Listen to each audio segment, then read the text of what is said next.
নমস্কার বন্ধুরা, আমার চ্যানেলে নতুন আরো একটি ব্লগে তোমাদের সবাইকে স্বাগত জানাই। সকাল সকাল লাঞ্চ কমপ্লিট করে বেরিয়ে পড়েছিলাম ঠাকুর দেখতে। আজকে আমরা এসেছিলাম কতুলপুর। তো ভাবলাম কতুলপুর যখন এসেছি জয়রামবাটিটা ঘুরে যাই। ওখানে খুব সুন্দর দুর্গাপুজো হয়। ওখানকার দুর্গা প্রতিমার মুখশ্রীটা এত সুন্দর হয় যে নিজের চোখে না দেখলে বোঝাই যাবে না। যতই দেখি ততই মনে হয় আর একটু দাঁড়িয়ে মায়ের মুখখানা দেখি। এরকম মিষ্টি মুখের প্রতিমা আমি খুব কম জায়গাতেই দেখেছি। চলুন আর বেশি দেরি না করে ঘুরে আসি মায়ের বাড়ি জয়রামবাটি থেকে।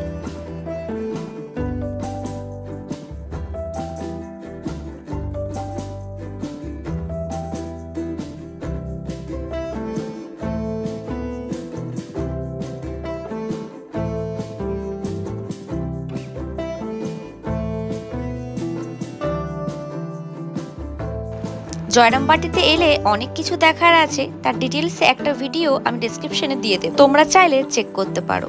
আর এই যে দুটো মাটির বাড়ি দেখছো, তার মধ্যে একটা বাড়ি হচ্ছে সারদা মায়ের পুরাতন বাড়ি। শুধু সারদা মায়ের পুরাতন বাড়ি না, এই বাড়ির মধ্যে রয়েছে সারদা মায়ের রান্নাঘর। সারদা মায়ের বাড়িও রয়েছে এই জায়গায়।